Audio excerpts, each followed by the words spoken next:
प्राचीन काल में सत्यव्रत नाम के एक राजा राज करते थे।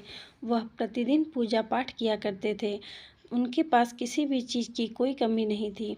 वह धन दौलत से लेकर हर प्रकार की सुविधा से समृद्ध थे। हालांकि इसके बावजूद भी राजा की एक अभिलाषा थी जिसे वह पूर्ण की चाह रखते थे। दरअसल राजा सत्यव्रत को किसी प्रकार से स्वर्गलोक जाने की इच्छा थी। वह अपने जीवन में कम से कम एक बार स्वर्गलोक के सौंदर्य को देखना चाहते थे, लेकिन उन्हें इसका मार्ग नहीं पता था, जिसके कारण वह थोड़े चिंतित भी रहते थे। इसके दूसरी तरफ ऋषि विश्वामित्र अपनी तपस्या के लिए घर से बाहर निकले। चलते चलते वह अपनी कुटिया से काफ़ी आगे चले गए थे। काफ़ी समय बीत गया लेकिन वह नहीं लौटे। इस कारण उनका परिवार भूख और प्यास से तड़प रहा था। राजा सत्यव्रत को जब यह बात पता चला तो उन्होंने ऋषि विश्वामित्र के परिवार के पालन पोषण की जिम्मेदारी ले ली और कुछ समय बाद जब मुनिवर लौटे, वे अपने परिवार को कुशल देखकर काफ़ी प्रसन्न हुए।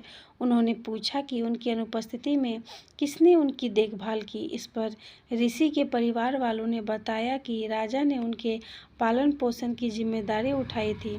यह सुनकर ऋषि विश्वामित्र तुरंत राजमहल पहुँचे और राजा से मुलाकात की।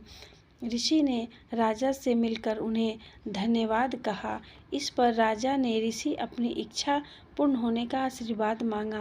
राजा की बात सुनकर ऋषि विश्वामित्र ने कहा, बोलिए महाराज, आपको क्या वरदान चाहिए। तब महाराज ने कहा, हे मुनि, मुझे एक बार स्वर्गलोक के दर्शन करने हैं। कृपया करके मुझे वहां जाने का वरदान दे। मैं वहां अपने जीवन में एक बार जाना चाहता हूँ।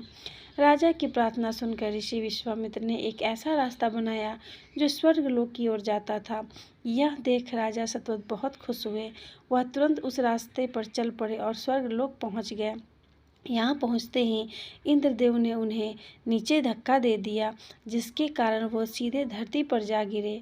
राजा ने सत्यव्रत ने तुरंत सारी घटना ऋषि विश्वामित्र को बताई। राजा की बात सुनकर ऋषि विश्वामित्र गुस्से से आग बबूला हो उठे। उन्होंने तुरंत सभी देवताओं से इस बारे में बात की और इस समस्या का हल निकाला, जिसके बाद राजा के लिए एक नया स्वर्गलोक बनाया गया। नए स्वर्गलोक को पृथ्वी और देवताओं के स्वर्गलोक के बीचों बीच स्थापित किया गया था, ताकि किसी को कोई परेशानी न हो। नए स्वर्गलोक से राजा सत्यव्रत तो बहुत खुश हुए, लेकिन विश्वामित्र को एक चिंता लगातार सता रही थी। उन्हें डर था कि नया स्वर्गलोक कहीं जोरदार हवा के कारण गिर न पड़े। अगर ऐसा होगा तो राजा सत्यव्रत दोबारा से धरती पर आ गिरेंगे। काफ़ी सोच विचार के बाद ऋषि विश्वामित्र को एक उपाय सूझा। उन्होंने नए स्वर्गलोक के नीचे एक बहुत लंबा खंभा लगा दिया ताकि उसे सहारा मिल सके। ऐसी मान्यता है कि नए स्वर्गलोक के नीचे लगाया गया खंभा एक विशाल पेड़ के तने के रूप में बदल गया। यही नहीं, कुछ समय पश्चात जब राजा सत्यव्रत की मृत्यु हुई तो उनका सिर एक फल में तब्दील हो गया। सभी ने इस खंभे को नारियल का पेड़ कहा जाने लगा, जबकि राजा का सिर नारियल के रूप में जाना गया। यही कारण है कि नारियल का पेड़ इतना लंबा होता है। कहानी से सीख।